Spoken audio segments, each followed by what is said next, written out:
Glórias a Deus! Em nosso último encontro, estivemos meditando sobre o tema Sem Jesus, falsa liberdade. Sem Jesus, você pode até achar que você é livre, mas você não é. As pessoas elas acham que podem fazer o que quiserem. Sem Jesus, é uma falsa liberdade. No período da escravidão, muitos escravos nasciam dentro do cativeiro e nunca conheceram a liberdade. Foi um período muito triste da história brasileira, em que mesmo cristãos achavam essa prática algo normal.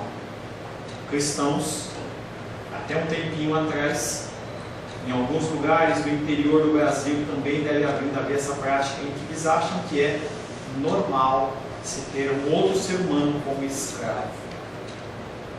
E aí você olha para os Estados Unidos e você vê a Ku Klux Klan, em que o líder é um pastor. Comentei há uns 3 domingos atrás a respeito de uma reportagem que tinha aparecido, em que aquele homem ele falava abertamente que ele era o líder daquele movimento que repudia negros, não só negros, mas latinos, algo meio um pensamento de Hitler. O pensamento de Hitler é esse pensamento, em que a maioria branca, e aí defina-se branca no sentido de que eles acham, ou do jeito que eles definem, mas eles estabelecem todo um contexto no sentido de oprimir. Eles eram livres no tempo da escravidão, eles são livres nos dias de hoje.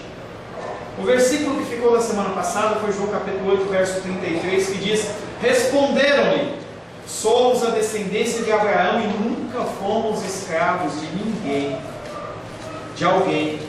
Como pode dizer, eu vos tornareis livres? E aí, só para você lembrar, aquele contexto era, Jesus ele fala para aqueles que disseram que creram nele, mas havia um povo do lado ali que se intromete na história e começa a tomar as dores para si de alguns posicionamentos que Cristo está falando. E todo esse diálogo está se desenrolando nesse contexto. Eles eram livres, os judeus eram livres naquela época.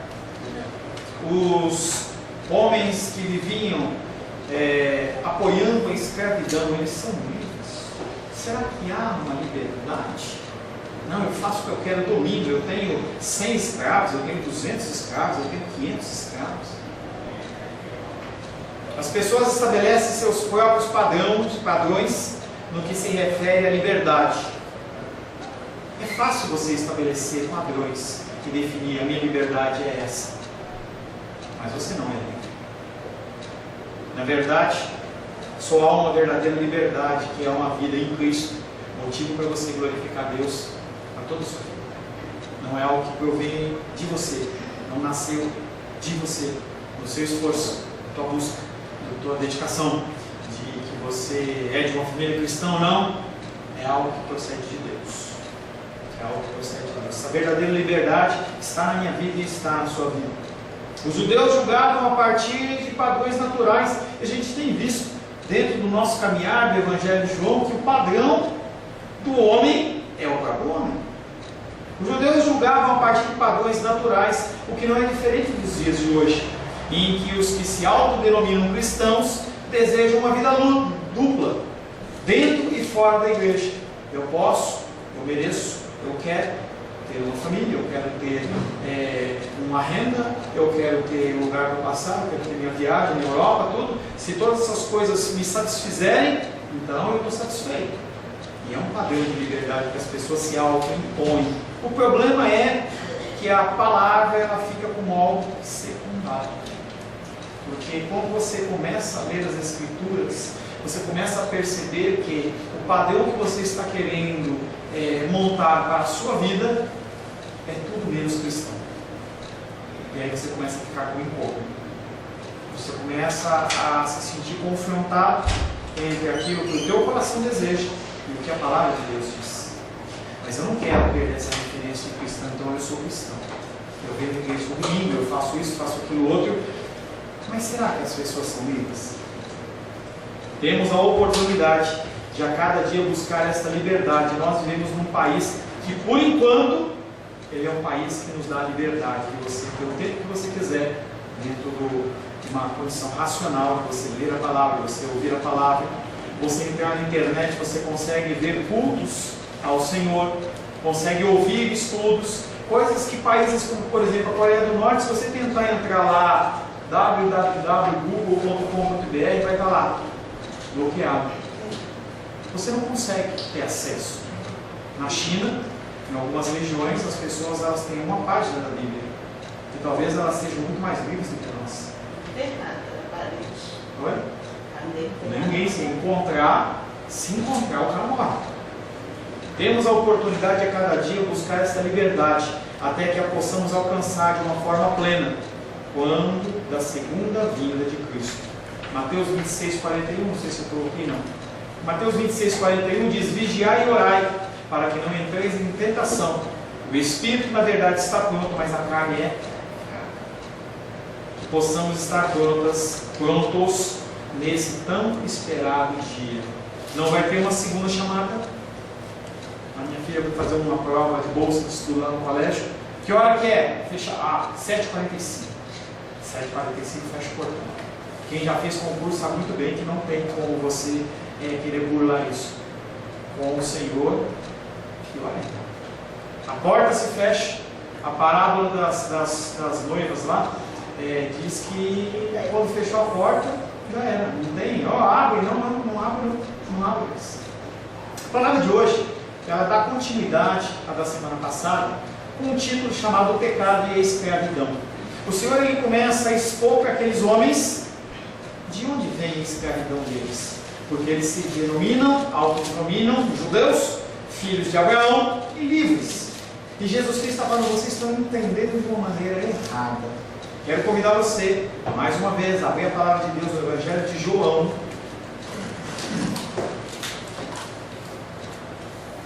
Evangelho de João, capítulo 8.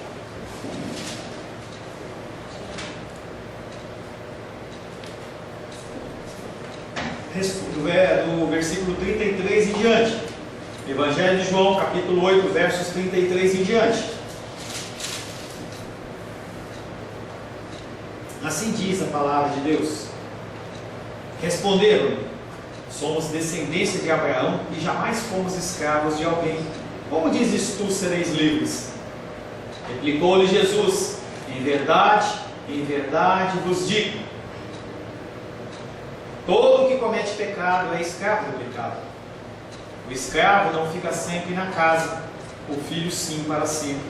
Se pois o filho vos libertar, verdadeiramente sereis livres. Bem sei que sois descendência de Abraão, contudo procurais matar-me, porque a minha palavra não está em vós.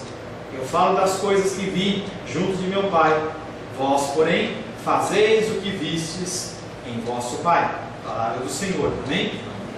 Senhor, em nome de Jesus, mais uma vez temos o privilégio de ler a Tua Palavra, de ouvir os Teus ensinamentos.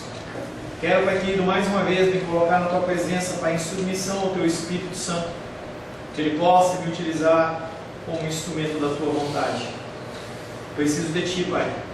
A Tua Palavra, Pai querido, muitas vezes, Pai, ela é complexa, muitas vezes, Pai querido, ela é profunda, e eu preciso da Tua capacitação, Pai. Não me deixe, Pai querido, a mercê dos meus conhecimentos, das minhas orações, das minhas consagrações, Pai. Mas, Pai, me enche. Como nós cantamos no primeiro cântico, Pai, Espírito, enche a minha vida. E sobre nós, Pai querido, como igreja, nos dá o Espírito de entendimento. Que o Senhor possa falar com cada um, Pai querido, de uma maneira especial. Trazendo, Pai querido, exortação a quem exortação, sabedoria a quem sabedoria, consolo a quem consolo, esperança a quem esperança. Quero, Pai querido, entregar nas Tuas mãos a ministração desta palavra, em nome de Jesus. Amém. O pecado e a escravidão. E aí o Senhor ele vai começar a mostrar para aqueles homens que, apesar de eles serem de Abraão, apesar de você ser de Jesus, se você vive uma vida de prática do pecado, alguma coisa não está batendo. Não estou dizendo que você não peca. Não estou dizendo que eu não peco. Estou dizendo a prática. E você vê uma coisa errada e você continua fazendo, e continua fazendo, e continua fazendo, e você não se sente incomodado com nada que lhe é falado. O pecado e a escravidão têm essa ótica, mostrar que as pessoas que vivem debaixo do jugo do pecado, elas na verdade são escravos. Tem pastores escravos, bispos escravos, evangelistas escravos, membros escravos, cristãos batizados escravos, porque eles vivem sob o domínio do pecado.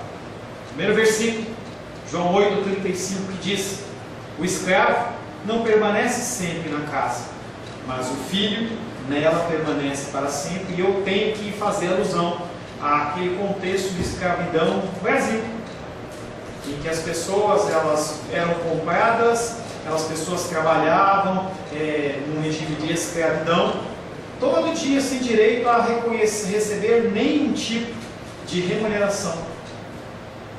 E elas trabalhavam até morrer. Algumas pessoas tinham o privilégio de trabalhar dentro da casa do seu senhor, ou como cozinheiro, ou como cozinheira, ou como arrumadeira, ou como limpa, sei lá. Mas aquelas pessoas elas não ficavam para sempre na casa. E esse texto ele fala que o escravo não permanece sempre na casa. As pessoas que elas não vivem sempre na casa, elas são escravas. As pessoas que não vivem buscando esse crescimento espiritual, elas são escravas.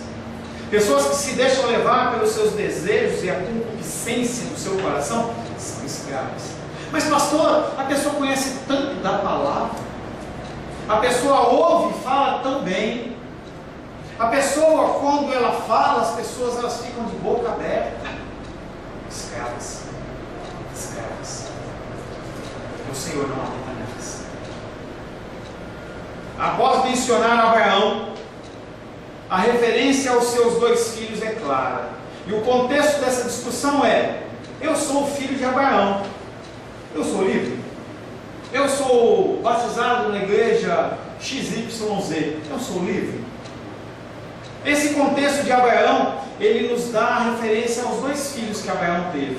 Um em que Sara e Abraão, eles decidem dar uma ajudinha para Deus. E aí nasce Ismael. Na sequência, o filho da promessa nasce, que é Isaac. Ismael, nascido da escrava, é um. Isaac, nascido da mulher livre, é outro. Gênesis capítulo 21, versos de 9 a 10. Vendo Sara que o filho de Agar, a egípcia, o qual ela dera à luz a Abraão, caçoava de Isaac, disse a Abraão: rejeita essa escrava e seu filho, porque o filho dessa escrava não será herdeiro com Isaac, meu filho. Nós vemos já em Gênesis capítulo 21, bullying. Ismael estava praticando bullying contra Isaac. E aí Sara, vendo essa situação, ela fala: não vou permitir. Abraão, manda essa mulher embora. Abraão, manda esse filho embora. Eles não vão ser herdeiro, ele não vai ser herdeiro junto com o meu filho. Ele não vai ser herdeiro com o meu filho. Ser da linhagem de Abraão não assegura a qualidade de homem livre. E ainda mais, o filho de Abraão, na verdade, ele foi expulso da casa para que não herdasse com o filho livre.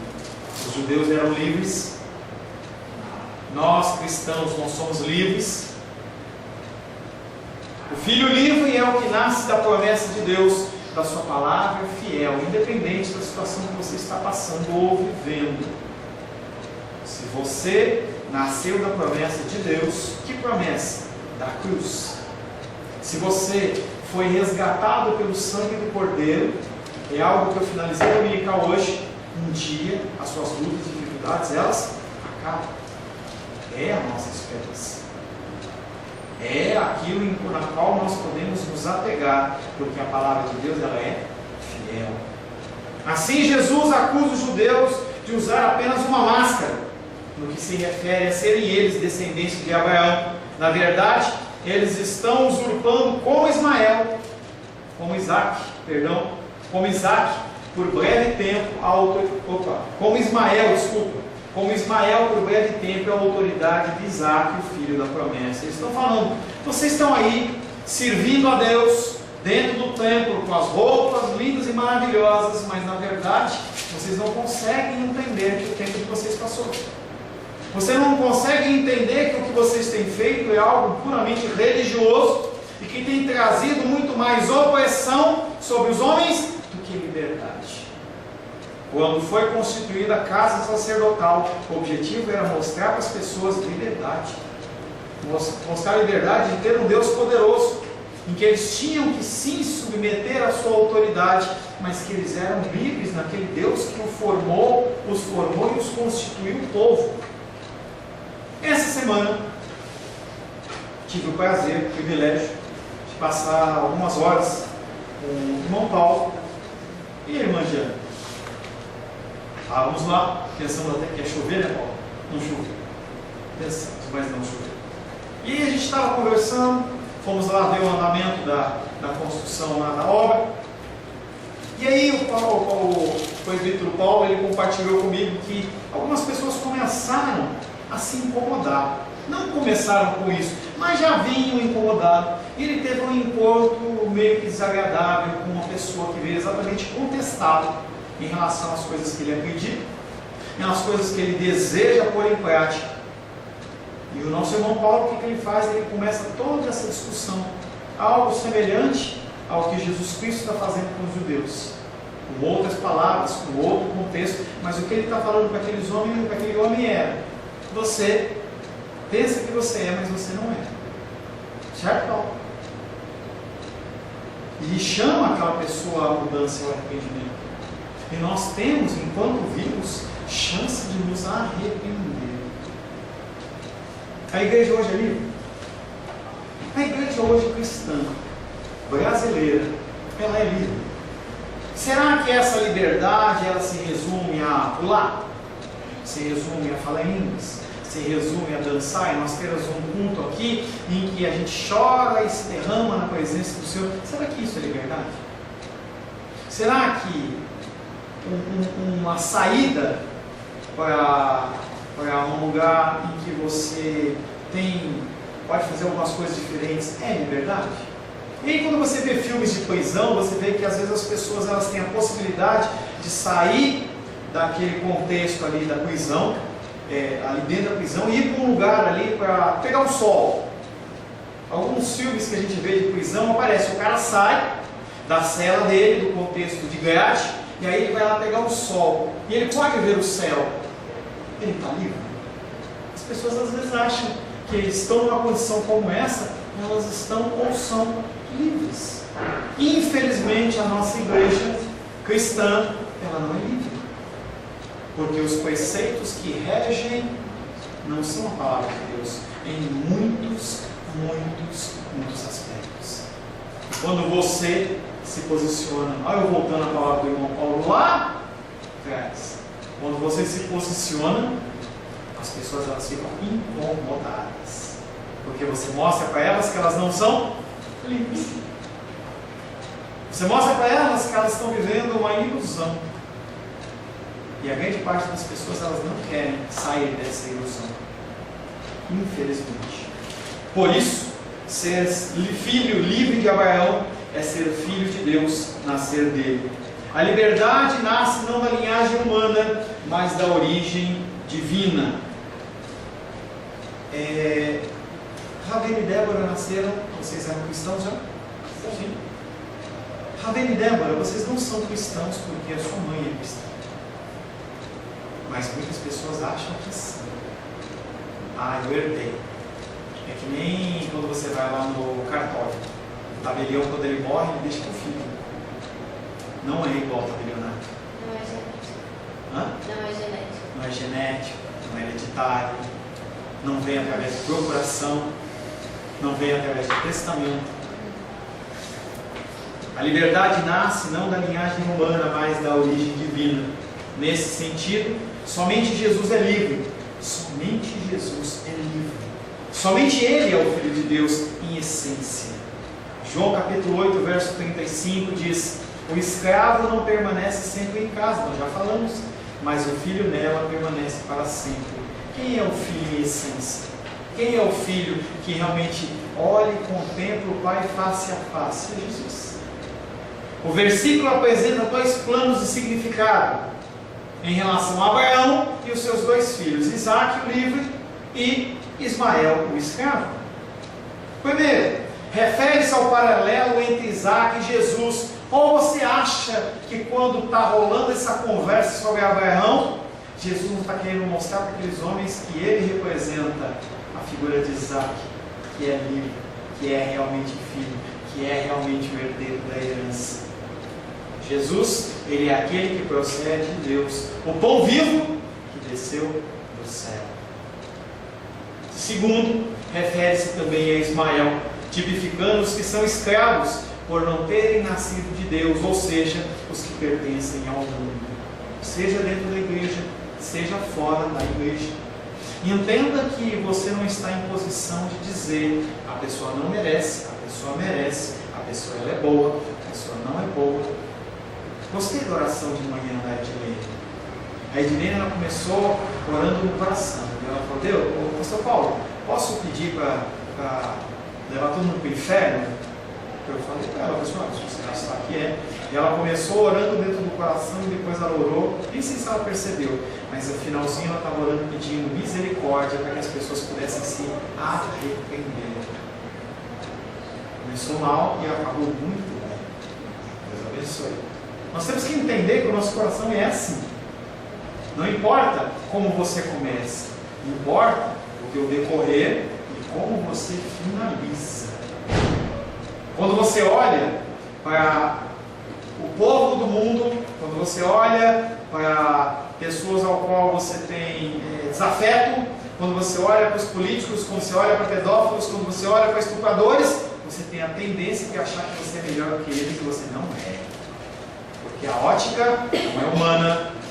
Quando os fariseus estabeleceram aquela ótica de comparação, eles achavam que eles eram o padrão. O padrão não é você, o padrão é Jesus Cristo. O ponto de encontro entre esses dois planos, de Isaac e de Ismael, encontra-se na origem e na missão tanto de Isaac como de Jesus. Isaac nasce por obra da promessa de Deus, que através dele visava a criação de todo um povo, da qual você é descendente.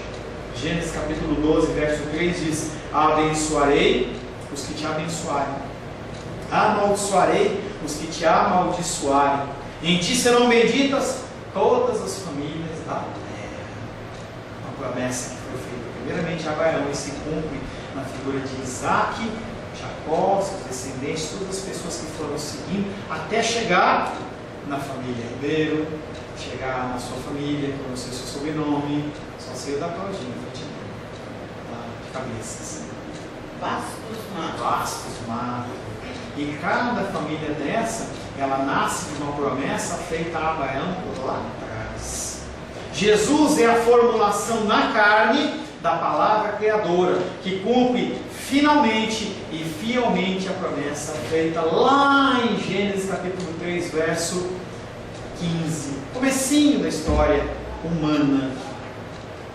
Porém, inimizade entre ti e a mulher, entre a tua descendência e o seu descendente, esse te ferirá a cabeça e tu lhe ferirás o calcanhar.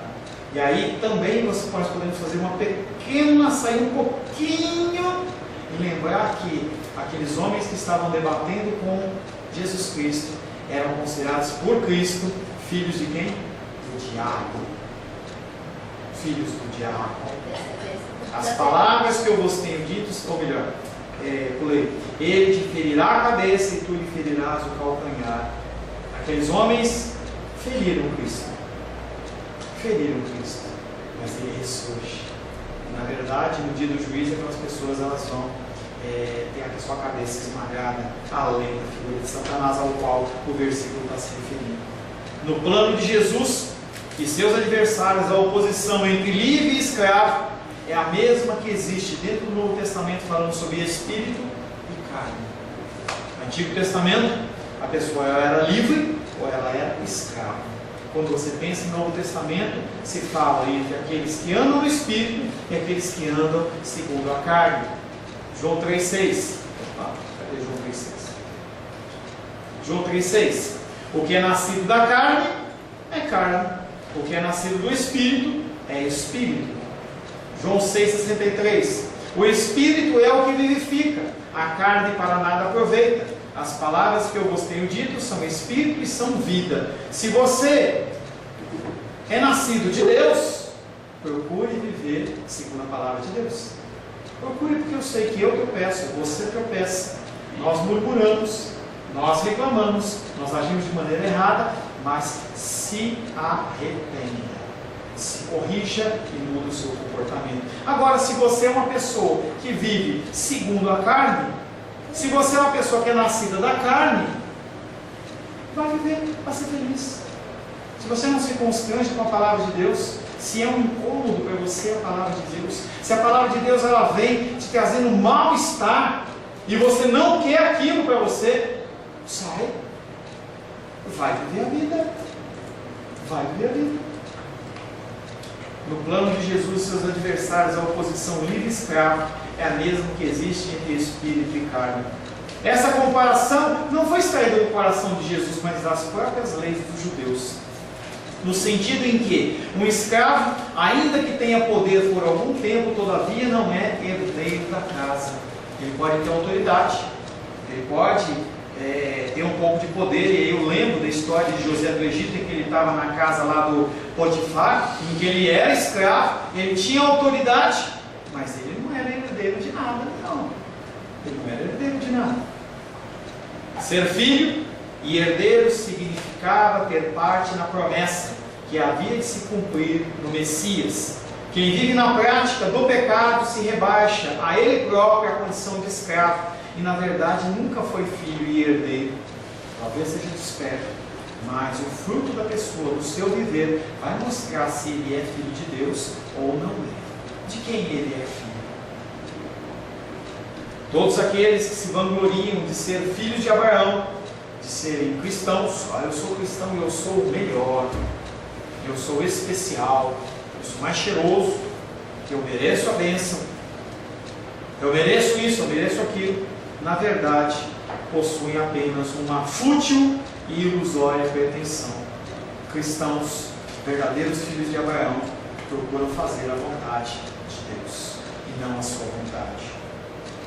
João 8,36 diz: se pois o Filho vos libertar, verdadeiramente sereis livres. Voltando ao 35, o escravo não permanece sempre na casa, mas o filho nela permanece para sempre.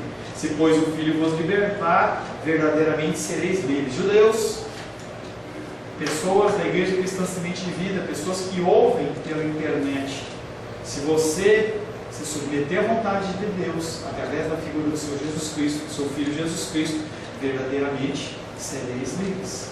Eu quero fazer isso. A palavra diz não. Eu vou obedecer a Deus. Quando você faz isso, na verdade, você não foi tolhido da sua vontade. Você foi liberto dela, daquilo que não fazia bem. Com essas palavras, ele quer dizer que o direito de conceder a liberdade pertence não ao pastor, não a uma campanha, não a uma doutrina ou uma denominação, apenas ao próprio Cristo. E que todos os demais, nascendo escravos, não podem ser libertos, senão por sua graça. Ninguém pode ser liberto pelas suas atitudes, pela sua força. E a gente vê tantas pessoas boas, tantas pessoas que praticam ações boas, mas será que elas são livres?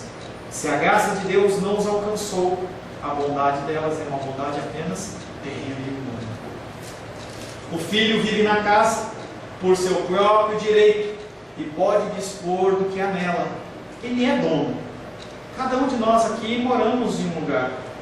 E você, dentro da tua casa, dentro do grau de autoridade que você tem, você pode dispor como você assim desejar. Seja no sentido de uma casa, um todo, seja de um cômodo, seja de um lugar, seja de posses, você dispõe daquelas coisas com certa liberdade. O filho vive na casa por seu próprio direito e pode dispor do que há nela. João 3,35 diz: o pai ama o filho e todas as coisas tem confiado nas suas mãos. E ele fala: faz o que você achar melhor. Somente ele, que é dono, pode dar a liberdade ao escravo e fazê-lo passar a condição de filho e participante da herança. Somente Jesus, o filho livre, o único herdeiro, pode dar a liberdade através do Espírito que é concedido após a sua morte e a sua ressurreição. Estamos tratando sobre os nomes de Deus pela manhã. E nós já tratamos sobre os nomes de Deus no Antigo Testamento. O primeiro que nós falamos foi o Adonai, que é o Deus governador, que é um Deus que tem todo o poder. Depois nós falamos de Yahvé, que é um Deus redentor, um Deus que tem como finalidade como um dos propósitos, fazer com que os seus filhos sejam salvos. E aí nós entramos nos nomes de Deus do Novo Testamento e nós falamos do Kyrios na semana passada. E esse Kyrios, ele quer dizer o Senhor, mas ele engloba duas funções, tanto a de Adonai, como um Deus governador que pode e controla todas as coisas, como também um Deus Yahvé, que ele é o Redentor. E essa figura de Deus como governador e redentor, ela incide sobre a figura do Pai, incide sobre a figura do Filho e incide sobre a figura do Espírito Santo. Jesus, como Filho de Deus, move-se na liberdade que essa condição exige, que essa condição lhe confere, à luz da sua relação imediata com o Pai. A literalidade dos religiosos ela pode ser questionada. Aqueles homens que falavam dentro de um conceito literal, perante aquele que é o autor da vida, eles podem ser questionados. Primeiro que é questionado é a lei, João 5,16. E os judeus perseguiam Jesus porque fazia essas coisas no sábado. E o entendimento literal daqueles homens é: você não pode fazer boas obras no sábado. E em várias condições o Senhor desconstrói aquele raciocínio. Também Moisés, em João 5,46, ele diz: porque se de fato cresceis em Moisés, também crereis em mim, porquanto ele escreveu ao meu respeito. Moisés não é a referência, Abraão não é a referência é Cristo. João 8,58, Abraão também não é nada perante Cristo. Respondeu-lhe Jesus: em verdade vos digo, antes que Abraão existisse, eu sou. Vocês estão se referindo a Abraão, mas eu sou maior que Abraão, eu sou antes de Abraão. E também as instituições religiosas de opressão do ser humano. João capítulo 7, verso 37 e 38 diz: no último dia, o grande dia da festa, levantou-se Jesus e exclamou: se alguém tem sede, venha a mim e beba. Quem crer em mim, como diz a Escritura, do seu interior fluirão rios de água viva. Nós não temos que depositar a nossa confiança em instituições, mas sim no verbo divino de Deus, naquele que é o autor da vida. Nada se interpõe entre Jesus Cristo e Deus Pai. É a sua consciência de filho que lhe dá a liberdade perante as autoridades, que ele desmascara perante o povo. João 7,19 diz: não vos deu Moisés a lei, contudo ninguém dentre vós o observa, por que procurais matá-lo? Ele sabia do que ele estava falando. Ele olha para aqueles homens e fala assim: se vocês são realmente filhos de Moisés, são realmente filhos de Abraão, por que vocês não seguem a lei? É a sua consciência de filho que o torna livre também diante da morte. A morte, eu falei um tempo atrás, até me gerou um pouco de escândalo dos irmãos, a morte, ela não é nossa inimiga, ela vai nos levar para algo melhor, ela vai nos libertar do jugo do pecado. Jesus Cristo entendia isso, por isso o Pai me ama, porque eu dou a minha vida para reassumir. Jesus Cristo, ele tinha esse privilégio, essa capacidade de ele receber, de entregar a sua vida e recebê-la de volta. Você, em algum momento, você vai morrer. E quando você morrer, você vai encontrar com o Pai e Ele vai te resgatar no último dia. Sua liberdade, a liberdade de Jesus, Ele reparte conosco, não por meio do nosso esforço, mas por meio da adoção, quando somos enxertados pela fé em seu corpo e nos tornamos membros seus. Romanos capítulo 11, 17, 18 diz: se porém alguns dos ramos forem quebrados, e tu, sendo oliveira brava, foste enxertado em meio deles, e te tornasse participante da raiz e da seiva da oliveira, não te glories contra os ramos, porém se te gloriares, sabe que não és tu que sustentas a raiz, mas a raiz a ti. Nós temos um privilégio, nós fomos enxertados nessa videira, essa videira que faz com que nós recebamos seiva, que nós recebamos vida, recebamos força para nós continuarmos caminhando. Assim, pois, na liberdade é um benefício conferido por Cristo, porém a obtemos por meio da fé. Em consequência do que também Cristo nos regenera por meio do seu Espírito Santo. A tua função é obedecer e acreditar em Deus. A partir dele mesmo, Jesus convida aos que o ouvem a deixar-se libertar. Jesus Cristo fala para você nesta noite: se deixe ser livre. Entregue nas mãos do Senhor as tuas desconfianças. Entregue nas mãos do Senhor os seus desejos e as suas vontades. A partir dele mesmo, Jesus convida aos que o ouvem a deixar-se libertar, a receber a condição de filhos e viver com o Pai em relação semelhante à sua. Isso aconteceu no passado e acontece novamente nesta noite. Não estou convidando você a vir aqui à frente, não estou convidando você a fazer um reatamento dos seus laços com Jesus, mas estou entendendo, estou querendo trazer para você que se você realmente entregar suas vontades, os seus desejos nas mãos do Senhor e deixar com que Ele haja sobre a sua vida, você verdadeiramente será livre. Deus já não será aquele que faz o homem sentir a sua inferioridade. É uma soberania que é proclamada por homens e é uma visão humana. E é uma visão opressora, em que muitas autoridades eclesiásticas elas olham para as pessoas no sentido de oprimir. Mas o Pai, nessa situação de liberdade, Ele vai passar a comunicar vida. As pessoas elas vão entender desta liberdade. Elas vão entender que essa liberdade é algo que talvez não bata com a vontade do mundo, não bata com os desejos da sua carne, mas que no final das contas vai ser como um grande alívio. Vivemos tempos de seca, calor que nunca teve aqui em Brasília, mas quando nós tomamos um copo de água, que refrigera. Essa é a liberdade que Cristo promete. É a liberdade de você saber que as coisas que oprimem, as coisas que trazem peso, as coisas que trazem lágrimas e tristeza e dor, elas acabam ficando em segundo plano, porque Deus nos faz livres. Feche seus olhos. Senhor Deus, vivemos num mundo, Pai, que jaz no maligno. Um mundo, Pai querido, em que o pecado e a escravidão andam juntas, trazendo e tornando as pessoas escravas, Pai. Nós, muitas vezes também, Pai querido, nos deixamos levar pela nossa vontade, pelo nosso querer, e nós somos escravizados, Pai, na nossa vontade. Nossos desejos, Pai querido, nos assediam, nossa vontade, Pai querido, milita contra a Tua vontade, e nós precisamos da Tua ajuda.